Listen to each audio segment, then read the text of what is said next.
Good morning. It is time to get up with misery at the Midway. The Bears beaten up on Monday night. Are they more paper tigers than monsters after all? Meanwhile, it seems impossible, but it just might be true. Are the Browns better without their best player? We'll explain the inexplicable. And the Cowboys have violated football's most sacred code. Is there any way they come back from this? Or should they just blow the whole thing up right now? We'll answer those questions and more as we get up with you. Starting right now on a Tuesday, Greeny, Graziano, and the Acumen is standing by and ready to go. Plenty of football conversation coming your way this morning. And look who we put together. Swagoo is here. Greg is here, so they'll fight. And Jeff Saturday is ready to hand out some pancakes this morning. But we begin with the game of the night in Los Angeles. Titletown, USA. Dodgers looking for a championship tonight. Rams looking for a win in the first ever Monday night game at SoFi. And Ron Donald and the Rams, the hosting role. First quarter, Rams in the red zone. Looking to break the huddle fast. I love it. And Jared Goff has got a quick snap, and he's looking in the corner, and that's Josh Reynolds, and that's a quick touchdown. Rams up 7-0. Goff threw for 219, 2 TDs. Second quarter, Bears down 7-3. This is Nick Foles. This we show you because it looked like a first down. And for the Bears offense, a first down seems like something to savor. But in this case, Jalen Ramsey's not even conceding that. Call is reversed. Bears would punt. It was that kind of night for the Chicago offense. Later in the quarter, Bears down 10-3, and the Rams D-line starting to make its presence felt. Oh, there's Donald. And Greg Gaines bringing Nick Foles down. Foles starting to feel the pressure more and more as the night would go on. Here comes an old friend. 2 plays later, Leonard Floyd, the former Bear, had 2 sacks against his old team last night. Rams stop him again. It's 10-3 going to the half. Rams 4 sacks on the night. Third quarter, same score. Rams 1st and 10. Goff, Malcolm Brown. Where's the tackling? Watch him squirt. Watch him go. He will not be stopped. Rams would rush for 161 yards. This one winds up all the way on the 1-yard line. And then to add injury to insult, Khalil Mack shaken up on the play. Next play, it's Malcolm Brown. He did all the dirty work. Let him get rewarded. There's the touchdown, and it's 17-3. Ensuing Bears drive. Trying to get something going is Nick Foles, and it just wasn't to be. Down 17-3, Foles sliding, looking, throwing, picked. Taylor Rapp with the interception. 2 interceptions on the night for Foles. His QBR just 37. Rams win at 24-10. Bears struggles continue. Obviously, stating the obvious, the offense, we got to get stuff figured out. It's not good enough, and to be outscored by your defense obviously is unacceptable too. Ultimately, it does allow you to grow because it ultimately sucks, but you have to learn how to get through it. So that's the stage we're at as a team. We've been fortunate to come out back in some games, and this was not one of them.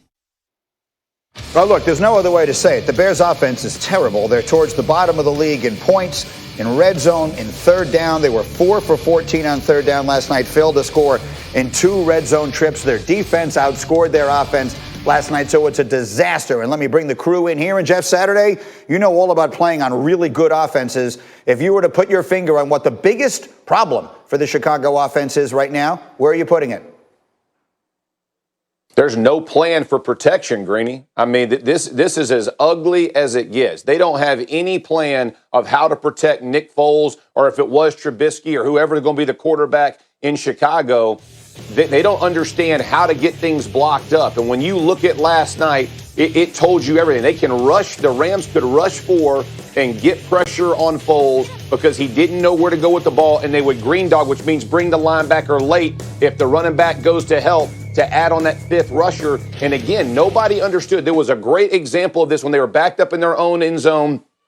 They missed. They had 2 guys trying to block 3. We call that happy hour, right? 2 for 3. Foles throws, the receiver double moves, doesn't get there in time, just miss. Well, guess what? You can't just miss in the NFL. You have to have a plan. Teams are going to bring pressure. You understand what everybody else's philosophy is defensively against you, but they're not answering the call. So at some point, Peyton Manning used to talk about this all the time. He cared as much about protection as he did route combination, and he would talk about protection first. Why? Because without protection, all those great plays don't mean a thing, Greeny. At some point, you got to protect that guy for 3 to 4 seconds so he can put the ball where it needs to go and go make plays on the back end. Just really disappointed because it's the same tape each week, and it doesn't get better. They had 36 dropbacks, 9 play action, 18 of pressure. You ain't going to win in the NFL that way. Now, it's easy to ignore so much of the season because they're winning games. But last night on national TV, it just looks awful. Greg, how much of this is on the quarterback? How much of it is on Nick Foles? Well, a decent amount. And if they're going to continue to have Nick Foles as their starting quarterback, they got to influx some creativity. And if you look at the other side, they're doing nakeds, they're doing boots, because Nick Foles is a dying breed. The statuesque, immobile quarterback is a thing of the past. And right now, this offensive line is struggling. There's no denying that. Jeff just hit on it. They are really, really bad in protection. You're going against Aaron Donald, Leonard Floyd, who's really mad with the chip on his shoulder, and a pretty dang good pass rushing group. And yet, you don't mix the snap count. You don't change the launch point by getting your quarterback out of the pocket. And honestly, guys, if they're not willing to change, the guy that gives them the best chance to win is Mitch Trubisky. Because at least he gives you a chance offensively because of his legs. He can create, he can run around, and yeah, he might throw a couple picks, but you know what? So be it. At least we're getting looks. Because last night, the way Foles was just stationary in the pocket, they're not going to be able to beat top level, top defense, top pass rushing teams, and that's what they're going to see in the playoffs. So ultimately, they got to get things figured out, or they need to really strongly consider going to the more mobile option of their 2 quarterback options. That's an interesting. Well, then, Graziano, let me quickly go to you as my insider. Any reason to think that they're considering that?